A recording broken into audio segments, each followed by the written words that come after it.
A working dog does not pull the medbag to be dramatic. She pulls it when the safe place stops being safe. On a training range, the loudest danger was usually the one everyone survived. Nora Keene knew that. So, when Sable hauled the red medbag away from the casualty lane and Caleb shouted for her to move faster, Nora froze the course instead. The heat was already counting bodies, and the dog was not looking at the thing everyone else feared. Red nylon scraped over tan sand with a dry, ugly rasp. The bag bumped once, dragging sideways, leaving a crooked smear through dust pale enough to throw sun glare back into Nora's eyes. 20 yards ahead, a simulated casualty lay beside a plywood barrier, while 2 trainees hovered over him with hands half raised, waiting for permission to become useful. Caleb Voss had one arm out, pointing toward the snake coiled near the dummy's boot. Everyone saw the snake. Sable's teeth stayed sunk into the medbag handle. Nora always left facing the exit, and that handle had no business moving unless the picture had gone wrong. Habits existed so panic could be audited later, assuming everybody lived long enough for the paperwork. "Move the dog, Keene." Caleb's voice cracked across the lane, sharp and public, built to make refusal look like weakness. "Get her off the bag and handle the snake." Nora felt the crowd lean into that sound. Speed had gravity. It pressed between her shoulder blades and asked her to be reasonable, to be quick, to be the helpful medical person who cleared space for louder men. Her left knee bit when she stepped off the packed track into loose sand, the old pain small and honest under the heavy, baking heat. Sable dragged the bag another foot, stopped, and looked back at Nora while the snake held still in the washed-out glare. The dog's flanks moved too fast for a simple reward game.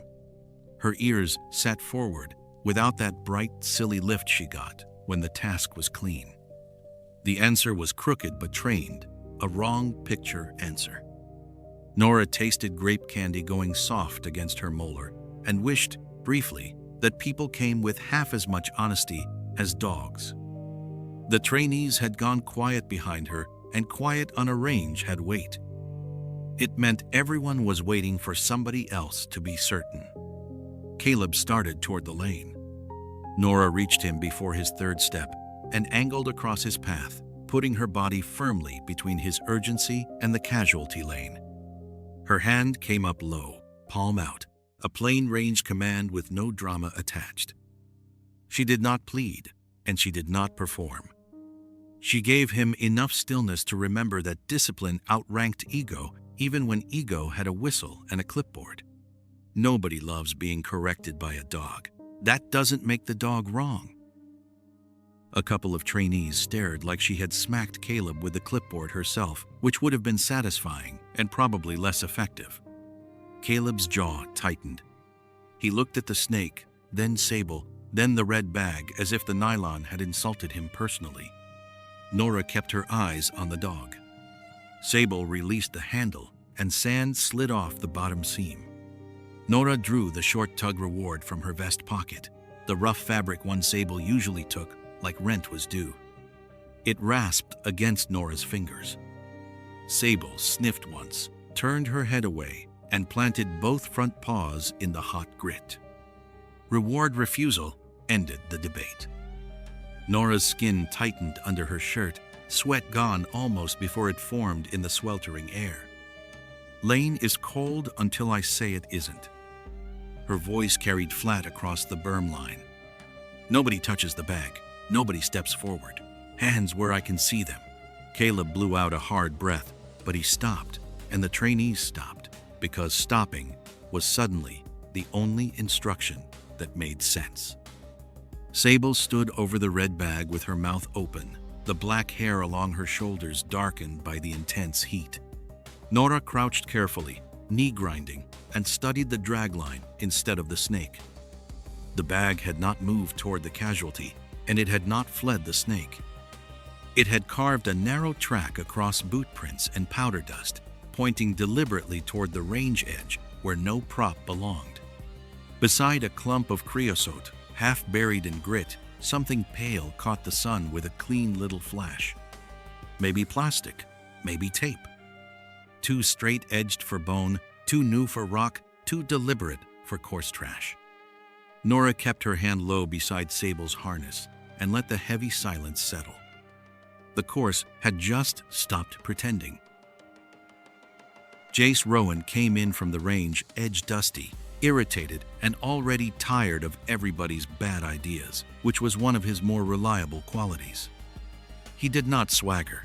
Men who swaggered in heat usually wanted witnesses more than answers. He walked the drag line with his head down, heavy boots scuffing through pale powder until dust climbed over the toes and clung there. Boot dust told on people. Course staff made purposeful loops, trainees aimlessly wandered, and Sable's bag had cut one clean, ugly line through all of it. Nora stayed 2 steps behind him, with Sable on her left, close enough to read the dog and far enough not to crowd the evidence. The harness creaked when Sable shifted. The tug reward hung loose from Nora's fingers, still unwanted, the rough fabric brushing her knuckles with a dry little rasp. A working dog refusing pay was expensive information with teeth. Jace stopped beside the creosote, lowered to one knee, and studied the pale flash without touching it. His right glove flexed once, careful and too deliberate, like the hand had argued first. Nora saw it and let the silence do him the professional courtesy of not caring out loud. The thing half buried in the sand was a marker, or somebody's idea of one. It was pale plastic with a waxy sheen, one corner nicked deep enough to show a gray underlayer. A strip of industrial tape wrapped around it, adhesive edges puckered with dust and giving off a faint, sharp chemical stink that sat completely wrong among the natural scents of creosote and hot grit. Along one torn edge, a narrow strip of residue clung like it had been peeled from a cargo seal instead of tied to a course stake. It was not the range's orange flagging, not Wade's sun-faded survey tags, and not the cheap blue bands used for the casualty lane. This was newer, cleaner in the wrong places, crusted along one edge where it had been shoved into the earth fast. Jace used the back of a pen to lift the tape just enough to see the underside. There was no discovery music and no dramatic gasp, thank God. Just a man looking at an object that did not belong in a controlled lane. Nora watched his mouth flatten, Jace's silent version of a distress flare. Caleb hovered behind them, trying desperately to stand like a man still in charge. The trainees had been backed toward the shade frame by 2 assistant instructors, standing stiff and whispering. Sable lowered her nose toward the marker, inhaled, paused, and angled her muzzle toward the wash edge. The dog was reading handled plastic, adhesive, displaced grit, and a dangerous story humans had not earned yet. Jace glanced up at Nora. "If that's yours, I'll eat the marker." His voice was dry enough to fit the place. Nora looked at the plastic, the tape, and the drag line behind them. The red med bag sat back in the lane where Sable had dropped it, bright as a flare against the tan ground. "It's not mine." Caleb made a small sound, an argument trying to find a uniform to hide behind. Nora did not turn. She could feel him back there, hot and embarrassed, still hoping the world would simplify itself for his convenience. Jace shifted, and his gloved right hand brushed his thigh with that controlled, too smooth motion. It looked like old damage and old pride, maybe a later problem. He set the marker down exactly where it had been, because evidence moved without reason became storytelling, and storytelling got people killed. He looked past the creosote and the berm cut toward the shallow crease of the dry wash. "Then this isn't training." The sentence landed flat. Nora felt the lane change around her in that stupid animal part of the brain that knew exactly when painted plywood had become real cover and roleplay had become lethal exposure. Bad idea. Interesting packaging. She stood and pointed with 2 fingers, low and plain. Back them to the shade frame. Keep them inside the lane tape. Nobody wanders toward the wash. Caleb started to speak. Nora looked at him long enough to end that project. He closed his mouth, which might have been personal growth or simple self-preservation. Either way, she accepted the miracle without paperwork. The assistants moved the trainees back in an awkward bunch, boots dragging heavily, water bottles knocking against belts. Everyone suddenly hyper-aware of their hands. Sable tracked the marker's line through the air and then let it go, tongue showing, heat already shaving minutes off her usefulness. Nora tucked the rejected tug into her vest but left the pocket open. Hope was nice, but access was better. Jace rose slowly, sand falling from one knee, and followed the shallow line beyond the marker with his eyes until it vanished into the wash edge where pale dust broke over darker hardpan. The dry wash waited without warning signs or drama, just a low cut through the desert aimed straight past the course boundary. Nora looked back at the red bag, then at the wash. The dog had pulled the bag toward a question. The shade frame looked useful from a distance, which was how the desert liked to lie. Up close, it was 4 metal posts, a tired canvas roof, and a strip of shade shrinking over packed dirt, as if the sun had a personal, malicious schedule to keep. 10 minutes after Nora had frozen the lane, the trainees clustered beneath it in a loose half-circle, breathing too fast, stealing looks toward the wash, then pretending they had not. Fear had bad manners. It bumped elbows, spilled water, and made grown adults ask the same question 3 times with different words. Mark Pell carried the performance. He sat on an ammo crate with his scraped forearm lifted high, eyes jumping frantically from face to face, his breath catching every time no one admired the blood. "I'm bleeding. I'm actually bleeding. Somebody want to explain why we're standing here?" The scrape had already thickened with dust. It was messy, annoying, but survivable. Dev Price stood 3 feet away, quiet as a locked drawer. That was the one Nora watched. Dev had been joking 20 minutes ago, dry veteran jokes with bad timing and worse delivery. Now his mouth had shut completely, his eyes fixed past the shade line, and his skin had gone aflat, concerning gray under the tan. Nora moved past Mark. He lifted the bleeding arm higher, offended by triage in the traditional patient manner. She caught Dev by the chin before he could offer the standard useless lie about being fine. His skin was too warm and too dry, where sweat should have been actively doing its one job. She thumbed one eyelid up, watched the pupil answer sluggishly, then set 2 fingers against the side of his neck. His pulse kicked thin and fast under her touch. She leaned close enough to feel his breath moving shallow against her cheek, tightly controlled by a man trying to pass inspection from inside a body already filing complaints.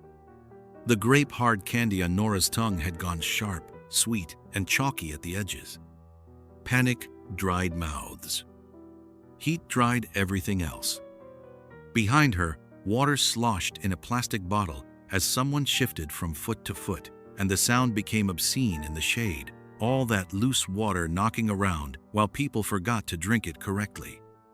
Sable stood near the shade edge, nose lifted toward the open ground beyond the course tape. She took 2 short sniffs, stepped left, stopped, and deliberately turned her muzzle away from the obvious access road. The cue was messy and incomplete, exactly the kind of half-answer that made humans invent certainty if they wanted it badly enough. Nora let Dev's chin go and pointed him toward the deepest scrap of shade. "Sit, back against the post. Don't argue unless you want to make this embarrassing."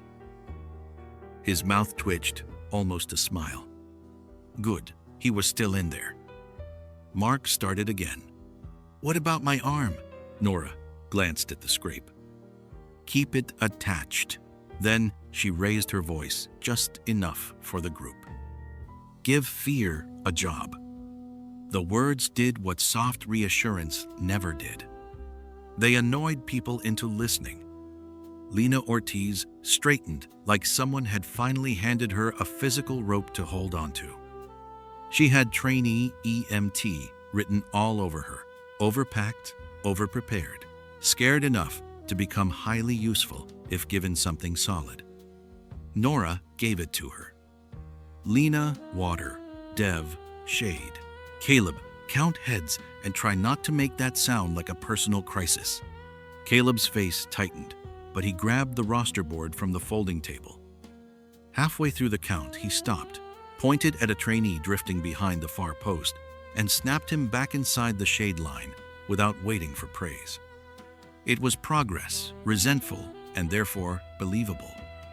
Jace watched Sable angle toward the open ground, one eyebrow raised under his cap. You always did triage by who could bite you first.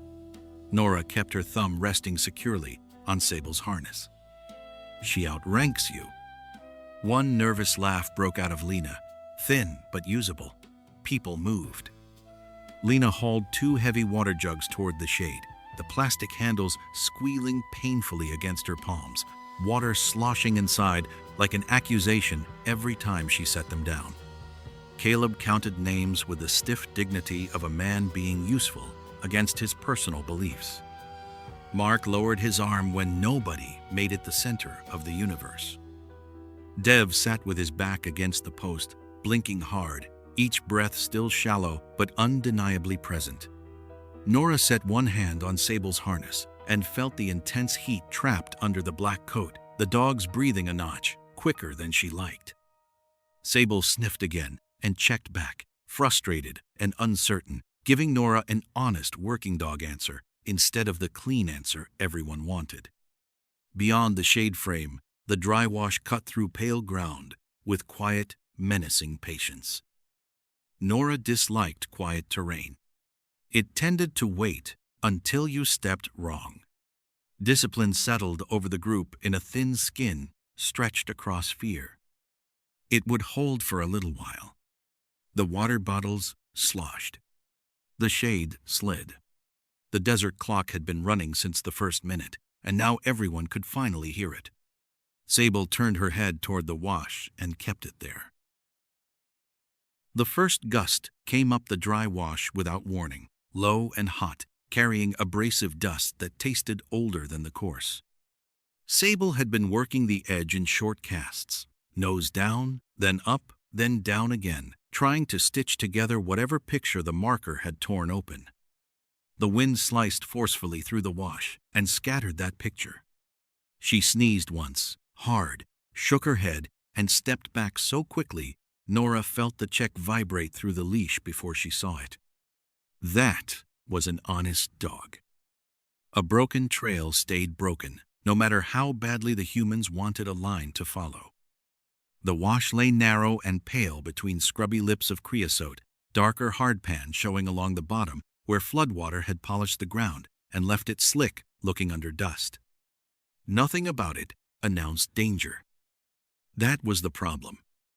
It could move air, sound, dust, and people where the range map wanted a blank margin, and it could do it without looking guilty. Nora kept the group strictly on the high edge. Sable tested the wind again, mouth open, breath fast, and gave Nora a short, crooked sit. The cue was small. The cost would not be. Jace came up beside her with the loose, careful walk of a man negotiating with his own damaged hand. He crouched near the edge and studied the berms instead of the wash, which was why Nora liked having him around despite the general inconvenience of men with histories.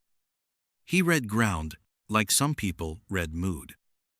The berm cuts were old, but distinctly patterned. One edge had been aggressively shaved by tires, not coarse foot traffic. A faint scuff crossed the hardpan at an angle that did not match Wade's vehicles. Torn tape fluttered from a mesquite branch, the same pale industrial kind from the marker, its adhesive edge catching dust in gummy ridges and giving off that faint chemical bite when the wind turned. Nora lifted the radio from her vest and tried the staging trailer. Static bit back fiercely. A voice came through in two chopped pieces, Wade's gravelly drawl breaking around the words staging cut and perimeter, then vanishing entirely under a dry crackle. The radio was clipped by ridge, wash shape, heat shimmer, and distance. Wade Harlan was supposed to have swept this exact sector 10 minutes ago in the perimeter vehicle, but the radio offered nothing but dead air. There was no hacker, no grand conspiracy, and no invisible genius in a basement. Physics was perfectly capable of ruining everybody's day without supervision. Caleb heard the broken call and looked almost relieved, as if an external equipment failure gave his pride decent company. "The access road's faster," Caleb said. He pointed with the roster board, because even paper could become a weapon if a man held it with enough confidence. "We move them now. We're back at staging in 5. Jace kept his eyes locked on the scuffed ground. "If that tire line is fresh, the road kisses the wash twice before staging." Nora watched Sable test the wind again and quit again, each quit carrying vital information instead of shame. Jace tapped the hot sand with the back of his knuckles, marking a thought rather than drawing a map. The wash is a hallway without walls. The line landed quietly and made the whole open edge feel dangerously narrow. Lena stopped whispering inventory to herself. Nora vividly pictured the trainees on the fast road, bunched and scared, the wash below carrying engine sound ahead of sight and turning every bend into a blind invitation for an ambush. A hallway did not need doors to trap you. It only needed people who trusted speed more than geometry. Then we stopped standing in the doorway. Caleb's jaw shifted defensively. "So we crawl around the long way?" Nora looked at the shade, the water, Dev's pale mouth, and Sable's quick breath. Fast is not the same as safe. The longer route bent along the berm line and kept them high above the wash instead of crossing it blind. It cost precious time, which was the usual non-negotiable fee for a good tactical choice. Nora assigned Caleb to keep the trainees paired and highly visible. Lena took the water count and strapped the folded shade tarp securely under one arm, her lips moving around numbers she could trust. Jay stood and scanned the berm cuts, following the line of scuffed earth toward a low rise where the old mining road should have died years ago and clearly had not accepted the obituary. Sable walked beside Nora, no longer pulling, only checking back every few yards as the wind shifted. Her paws landed lightly on the baking crust, and Nora shortened the leash without making a speech about it. Then the desert gave them a sound. It started low, more physical vibration than noise, then gathered heavy shape as it rolled through the wash and came back wrong, echoing closer than it had any right to be. It was a distant engine thrum.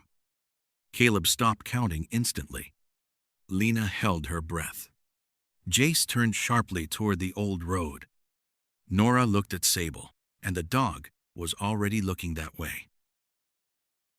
The scrap lot sat beyond the berm like the range had coughed up every bad purchase it had ever made and left the pile to bake under the relentless sun. Rusted barrels leaned heavily into sun-whitened pallets. 2 dead training cars hulked with their doors tightly wired shut, and a row of dented metal containers threw heat in hard, visible waves that smelled faintly of hot paint, old oil, and trapped dust. The distant engine thrum had faded and returned twice, never close enough to point at, never far enough to comfortably ignore. Nora moved the group along the berm line with Caleb counting under his breath and Lena hauling water like a physical penance. Dev was walking, but only just. Mark had finally stopped narrating his forearm, a public service nobody had the energy to celebrate. Grit worked between Nora's teeth and stayed there, turning every swallow into a small, painful argument. Her throat felt scraped raw, dry enough that the grape candy had become a sour stone under her tongue. Sable worked ahead on a short line, nose low, then high, then cutting sideways toward a glove lying half under a broken crate. The glove was not coarse orange, and it carried the completely wrong kind of cleanliness. Nora knew better than to trust that clue. She wanted to anyway. Sable sniffed the glove, backed off cautiously, circled, and nosed the crate edge with a quick check that never settled into a full, confident answer. Her breathing had picked up again, not yet dangerous, but close enough for Nora to file under expensive. The glove was wrong in 3 distinct ways: palm, too clean; cuff, too dirty; and position entirely too convenient. Pale industrial tape ran along the crate seam, the exact same ugly family as the marker from the lane, its adhesive shining in gummy streaks where dust had stuck to it and baked there. It smelled faintly chemical, an acrid glue, and rubber stink that did not belong with sun-bleached coarse junk. Jace crouched beside it and looked at the deep tire scuffs around the container. His right hand stayed tucked firmly under his left arm, a neat little lie wearing a tactical glove. "Could be old range junk," he said. "Could be somebody used old range junk to look boring." Nora heard him. She also heard the menacing engine echoing beyond the berm, Dev's ragged, shallow breath, and Caleb muttering that they were burning daylight like a man who had just discovered time and planned to manage it poorly. Sable touched the glove again, then turned back to Nora without commitment. Nora read the hesitation and, driven by urgency, forced it into shape. "Left," Nora said. Too fast. She knew it before the word even left her mouth. The glove pointed left of the container row toward a narrow cut between 2 rusted cars, and the crate tape fit the story she desperately wanted. Someone had moved through there, brushed the glove, and left a line Sable could follow. Stories were dangerous when they arrived neatly dressed. The group shifted blindly after her. Boots scraped loudly over the grit. Lena tightened the tarp under her arm. Caleb looked intensely relieved to be moving at all, and that should have warned Nora much harder than it did. Sable went forward, working but not pulling, moving with the strained obedience of a dog following handler pressure rather than true scent certainty. The line in Nora's hand stayed too tight. She could feel her own urgency traveling down the leash and asking the dog to agree. Nora shortened the line anyway and pushed the pace. The cut between the cars narrowed into an old service track, packed with suffocating dust and trapped heat. Every step made her bad knee complain bitterly. The engine sound dropped out completely, then roared back from the wrong angle. Jace glanced at her once but did not stop her. Old teammate courtesy was a terrible invention in the hands of tired, desperate people. They followed the track until it abruptly died against a chain-link scrap fence half buried in sand and a rotting stack of sun-cracked tires that had not shifted in years. The wrong read cost them 10 minutes. It cost them a quarter bottle of their precious water and the thin skin of confidence Nora had just spent 2 scenes carefully earning. Sable stood at the dead end, with her tongue hanging low, hot and honest, neither proud nor guilty. She sniffed the fence, turned her back on it, and stared toward the crate row. She did not bark. She did not magically correct the human. She had given a messy answer, and Nora had sanded it down until it fit her own fear. Beautiful work, if regret had needed manufacturing. Jace came up beside her, breathing heavily through his nose, his eyes fixed on the ground they should not have crossed. "That glove was handled," he said. "Too many hands, maybe ours now too." Nora nodded once. The admission tasted worse than the airborne grit. "Sable wasn't wrong. I was early." Jace looked at her then. "That's new." Nora kept her eyes on the berm, where a faint dust line lifted rapidly beyond the containers, closer now, and moving with violent purpose. "No, that's old. I'm just saying it out loud now." Behind them, Caleb finally stopped counting. The engine did not. The sun had slid low enough to get significantly meaner. Late afternoon gave people the illusion of mercy, then burned sideways directly under hat brims and turned every exposed metal edge into a private stove. The last useful shade pulled away from the slope by agonizing inches, taking comfort right along with it. Nora brought them down behind the berm because the scrap fence dead end had made staying high stupid, and she was actively trying not to collect more stupidity. Her knee had gone from a dull ache to blunt refusal. Ignoring it kept her moving, which was entirely different from defeating it. Dev walked beside Lena with his chin tucked deeply into his chest, his jokes completely gone. Mark had one hand clamped on Dev's elbow and looked deeply offended by the responsibility, though he maintained the grip. Caleb's count had dropped into a clipped, breathless rhythm. Jace watched the old road through an intense glare that flattened the distance into dirty silver. Sable walked at Nora's left, no longer checking back every few yards. That fact worried Nora more than the approaching engine. A dog with opinions usually gave them. A dog going quiet, under extreme heat, was crossing the dangerous line from teammate to patient. Dev made it 6 more steps before his knees softened completely, dropping him like somebody had cut his strings. Lena grabbed one arm frantically. Mark caught the other just a second too late. They got him down awkwardly, but not hard, which counted as a massive win in the sad little accounting system of field medicine. Nora was already kneeling beside him. "The quiet one worries me."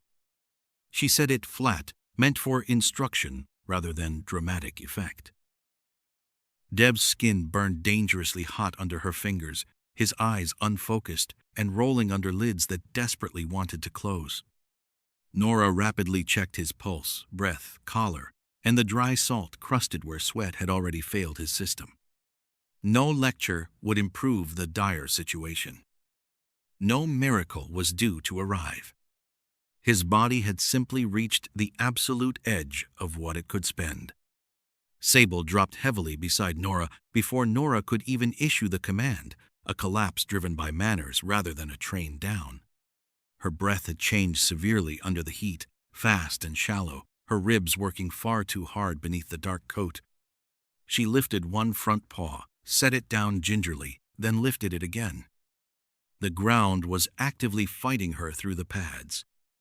Hot rock paw risk became very simple to diagnose when the dog preferred holding a paw in the air rather than standing on pride. Jace swore softly under his breath and looked sharply toward the old road. The dust line beyond the containers had thickened, not cinematic, just glaringly clear enough to say someone was making far better time.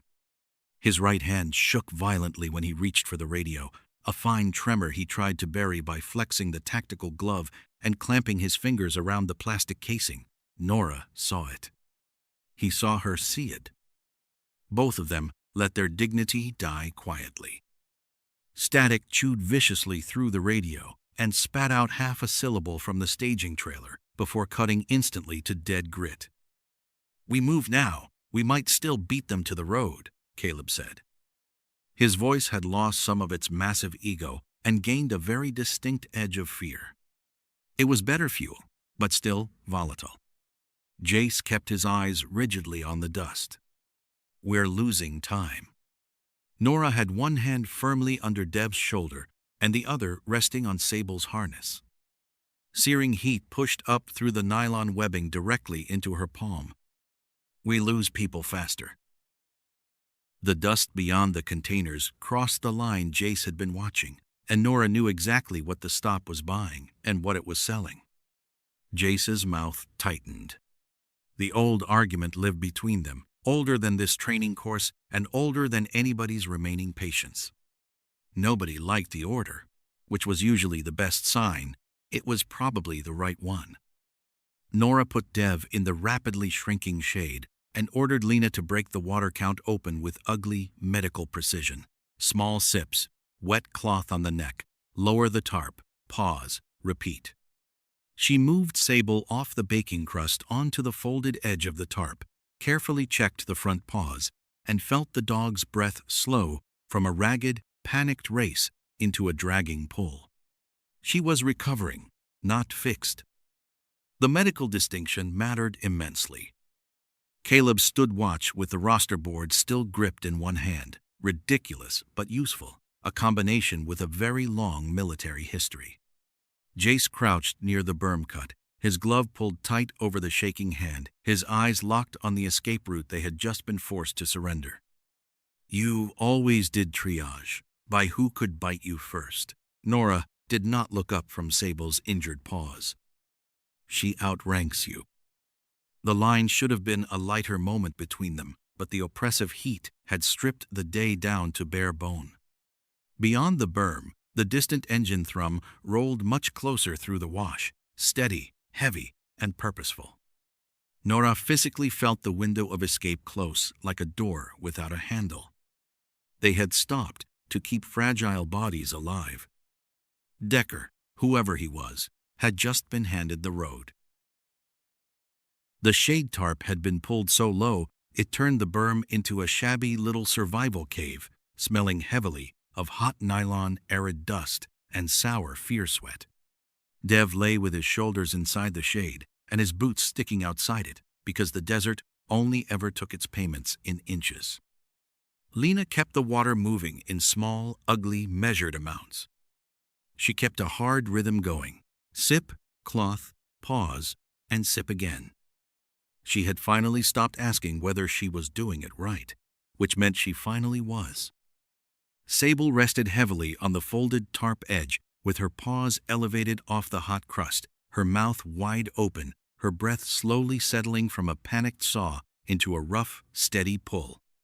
She was not fully ready, but she was slowly returning to herself, and Nora accepted that narrow mercy without making the animal carry more burden than it could handle. She checked each paw pad quickly and gently, then let her thumb rest securely against the webbing of Sable's harness. The harness creaked slightly when the dog shifted her weight. Jace watched the old road line over Nora's shoulder, his right glove clamped too tight around his own knee. Caleb kept the trainees bunched tightly and visible, using the roster board as if laminated paper could somehow absolve a man. Nobody liked the excruciating waiting. That helped. Comfort made terrified people wander, and wandering was exactly how bad days recruited extra casualties. The engine had gone entirely quiet for the moment, and the heavy absence of sound made the wash feel dangerously wider.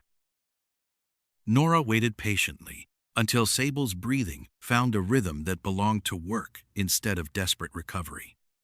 Then she brought out the tug reward and held it low, keeping it steady, presenting a clear signal rather than a desperate bribe. Sable looked at the tug, looked out toward the berm cut, then turned her gaze back at Nora. The switch happened visibly in her whole body. Her ears settled, her weight shifted forward, and her exhaustion stepped aside to make room for the familiar shape of a job. Nora clipped the short line onto the D-ring, gave her physical space, and tapped 2 fingers gently against her own thigh. "Show me." Sable stood slower than usual and immediately lowered her nose into the dirty seam where shade dust, boot scuff, chemical tape stink, and human panic had all been violently mashed into one ugly soup. She rejected the false glove path first. Nora swallowed the bitter shame of her earlier mistake without chewing on it. The dog cast right, crossed a band of dry air, temporarily lost the thread, checked back with her handler, and moved again toward a strip of harder ground just beyond the berm. Jace followed closely at Nora's left, watching Sable's body language instead of pretending he could improve her. His mouth twitched once. "That dog just rolled her eyes at you." Nora kept the leash line loose. "She's earned it." Sable rebuilt the scent entirely in motion, dropping her nose low along a sunburned rock, shoulders turning before her paws committed. Then she cut sharply toward the old ruts, where sand met hardpan. Her work carried absolutely no drama, only a relentless insistence. The old mining road revealed itself in broken pieces, 2 tired ruts buried under dust, brittle scrub bent by heavy passing tires, a broken warning post leaning sadly like it had seen management and lost faith entirely. The hot air smelled of baked rubber and creosote. Sable reached the ruts, stopped dead, looked back, then confidently trotted another 20 yards with her nose working the edge where rock held shade longer than the surrounding sand. She swung around smoothly and came straight back to Nora. Her muzzle bumped Nora's thigh hard enough to leave a dusty print on the fabric. Then she bumped it again. It meant follow. It was a route, not a full solution. She had not found the villain, the illicit cargo, or justice wearing a collar. She had found a physical line humans could move on. Nora started walking before anyone could take a vote, because democracy was a beautiful idea and a terrible emergency tool. Jace matched her brisk pace, his breath tight but completely even. "Road curves left," he said.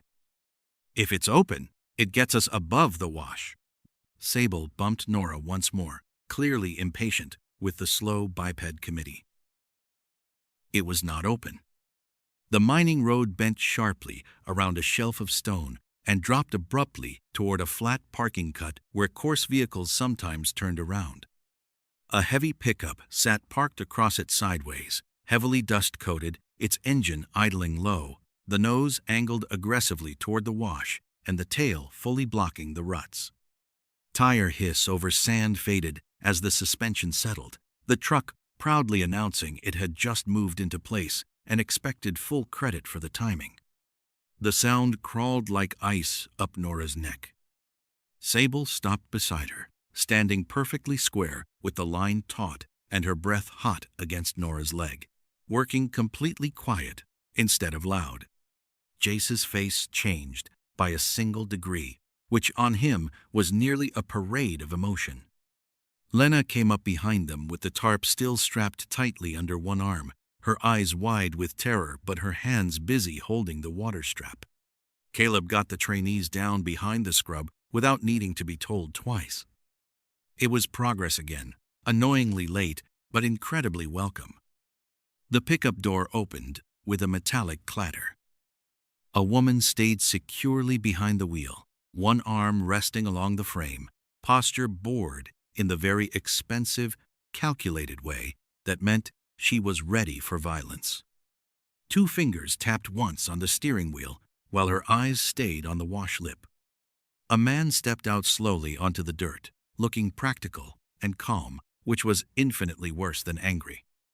Nora kept one hand tightly on Sable's harness and looked at the blocked road. The dog had successfully found the exit. Someone else had already bought it. The man standing by the pickup did not hurry. Dust sat pale on his boots and dark shirt cuffs, and his loose hands stayed clearly visible without giving anyone a single reason to relax. Ryland Decker, Nora guessed, or whatever alias a man used when he wanted his property back more than he wanted witnesses removed. Behind the dirty windshield, Mace Bell kept the heavy truck angled perfectly across the old mining road, the engine running steady, front tire nosed dangerously toward the wash, as if she could shove the entire afternoon downhill on command. Her left hand held the wheel low, 2 fingers of her right hand tapped once, then stopped, a driver's little count before pressure. Long, stretching sunset shadows cast from the bumper and firmly pinned Nora's group against the scrub, the berm, and the kind of tactical choices that got much uglier when spoken aloud. The trainees crouched very low behind her. Lena held the shade tarp in both hands now, folded tight against her chest and waiting for a task to save her. Caleb had gone completely quiet, and quiet men could sometimes be rented by strict discipline. Sable stood at Nora's left, her shoulders shifted forward, her paws planted firmly in the hot sand. The metal buckle on the harness burned like a brand under Nora's fingers. She let go before it blistered her skin, keeping her palm hovering close enough to physically cue the dog if the world got stupid. Decker looked past Nora at the road and the washlip, silently weighing value, timing, and exits. His face gave away nothing generous. Jace shifted minutely beside her. Nora felt the dangerous movement before she even saw it, his left shoulder tightening, his right elbow pulling back smoothly, his hand reaching reflexively toward the weapon he had not wanted to need. His fingers betrayed him in small, awful increments. They trembled once, then twice, the heat and deep fatigue cutting through his damaged tendons with vicious precision. He tried to force the hand to close harder, and the tremor visibly worsened. His face stayed stone blank, his pride performing heavy, unpaid labor. Nora stepped half a pace across him, physically blocking the idea before it escalated and killed somebody. The backstop was terrible, the bodies were totally exposed, and the road was wrong. A clean, heroic intention could still make a filthy, fatal consequence. Decker saw her defensive move, and his jaw flexed, just a tiny flicker, the look of a calculating man watching the odds improve. Jace's voice came out low, rough, with inhaled dust. "My hand's no good for this." There was no apology tour. No emotional speech. Just a brutal fact dragged out into the harsh light. Nora kept her eyes locked on Decker and answered just as low, her pulse thumping heavily against her own ribs. "Then stop pretending it is." Jace exhaled sharply through his nose. His posture changed instantly, becoming less heroic and far more physically grounded, which was exactly where most actual miracles hid. Decker took one slow step away from the truck. Mesa's hand shifted slightly on the steering wheel. Vehicle pressure and root pressure closed around them. The easy exit was a mouth, and they were currently standing far too near the teeth. "You folks need to back away from what you found," Decker said. His voice was flat desert gravel, completely devoid of empathy. "Leave the road. Take your people home." Then, his eyes cut to the marker, bagged in Jace's hand, and the strip of pale tape stuck to its edge. "That seal does not belong to your course." Nora gave him the professional middle, the blank, unreadable space between terror and bravado, where people sometimes manage to survive. Decker's eyes moved past her to evaluate the tarp, the remaining water, Dev's pale face half hidden behind Caleb, and finally, Sable. His gaze slid over the dog entirely too quickly. The dangerous misread showed in the slightly loose corner of his mouth and his right hand dropping a fraction of an inch toward his belt line. "This is not your business." Nora felt Sable's weight shift instantly into a trained protection cue, a movement that was incredibly limited and physical, completely about claiming space and timing rather than a display of movie rage.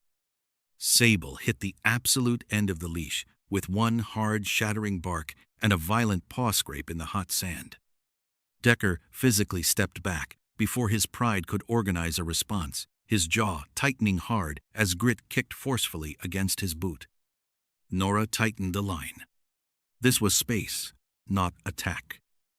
The hot buckle burned her knuckle again, but she ignored the sting. She kept the leash explicitly short. The truck idled steadily, the heat shimmer wobbling like water above the hood. Nobody had won anything, which was the most honest inventory of the standoff.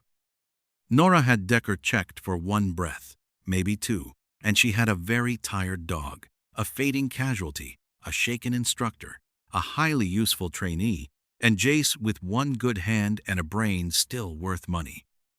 She used what she had, instead of auditioning for a mass funeral. "You brought it into my lane." Decker's eyes narrowed instantly, heavily calculating rather than offended. Calculating men always wanted exits. "Back," Nora said, and her people immediately moved because the word was plain, boring, and safe enough to trust. Caleb helped Mark drag Dev a few crucial yards behind the scrub line. Lena backed away carefully, with a tarp folded tight under her arm. Jace moved with Nora instead of jumping ahead of her, continuously reading the truck angle and the wash lip. Sable retreated in a perfectly clean line, still facing Decker, her focus unbroken until Nora verbally cued her off. The truck waited ahead, the wash lay on the right, the scrub pressed behind them, and the staging cut sat somewhere beyond their left shoulder, hidden by the berm curve. They gave ground by choice, an ugly but highly controlled retreat, actively turning the deadly roadblock into a geometry problem instead of a shooting problem. Behind them, the berm curved gently toward the staging cut. Ahead, Decker temporarily held the road.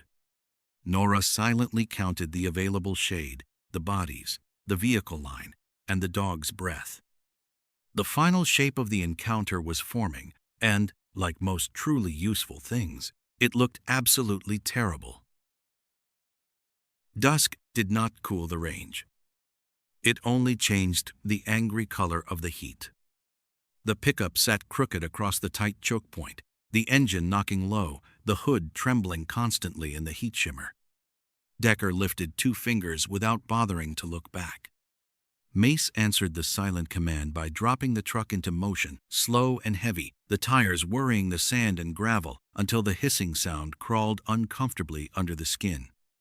The metal bumper pushed aggressively toward the scrub where Lena and Caleb had Dev half-shielded under the limp tarp. Jace shifted beside Nora, his useless hand curled tight against his vest, his good hand ready for a terrible choice nobody should want to make. The shot was there in the exceptionally ugly way bad options could be there, bright and simple, only if you completely ignored the innocent people behind it, the treacherous angle of the wash, the thick truck glass, and the trainees shaking low in the dust. Nora felt the old, seductive shape of urgency open its mouth. Everyone wanted the loud, violent answer. Even her own exhausted bones wanted it. Sable breathed extremely hard at her left knee, her shoulder pressed firmly against Nora's leg, waiting faithfully for a cue she had not yet been given. Nora kept her hand low and steady. The loud thing is not always the dangerous thing. The sentence effectively snapped Caleb's panicked eyes off the truck and straight back to her. She desperately needed him thinking, not admiring the wrong disaster. Lena tarp wide, now. Lena moved before her fear could negotiate. She yanked the folded shade, tarp open violently with both hands, and the dry wind caught it hard. The tarp snapped and cracked loudly, the blue fabric bucking like a massive sail with a grievance. It did not blind anyone neatly. Nothing out here ever did. But it broke the visual line for half a critical second, broke Mace's driving confidence for another half, and sent one violent flash of blue fabric kicking above the scrub line toward the staging cut. Nora pointed a finger without raising her voice. Caleb dragged Dev much lower behind the scrub and used Mark's weight to help hold him there. Jace read the truck's skewed angle instead of looking at the driver and gave Nora one short, grim nod toward the staging cut. Wade Harlan came tearing in from that cut in the battered range vehicle, late, heavily dusty, and wearing the stern face of a man who had finally chosen property damage over filling out paperwork. The broken radio call had not given him a conversation, but it had given him the sector. Lena's tarp gave him the final flag. Bless him. The heavy vehicle slid violently across the exit lane and stopped just short of the wash lip, completely avoiding hitting the pickup and cleanly stealing the easy path. The environment did the rude work. People only helped it remember how. For a long while, nobody moved. The quiet carried entirely too much mental accounting to be considered peaceful. Wade sat frozen behind his wheel, with both hands locked high, staring intensely at the empty road, like the road had just insulted his family. SS Caleb kept one palm resting on Dev's shoulder and did not bother to pretend he had wanted this peaceful outcome from the start. Lena let the tarp sag to the dirt, her arms shaking violently now that the useful, adrenaline-fueled part was over. Jay sat down hard on a nearby rock and cradled his right hand against his chest, his face completely gray around the mouth. Nora saw his pain and gave him the profound mercy of silence. Sable folded down gratefully into the narrow strip of shade cast by Wade's vehicle, her sides working hard, her tongue dark, totally alive.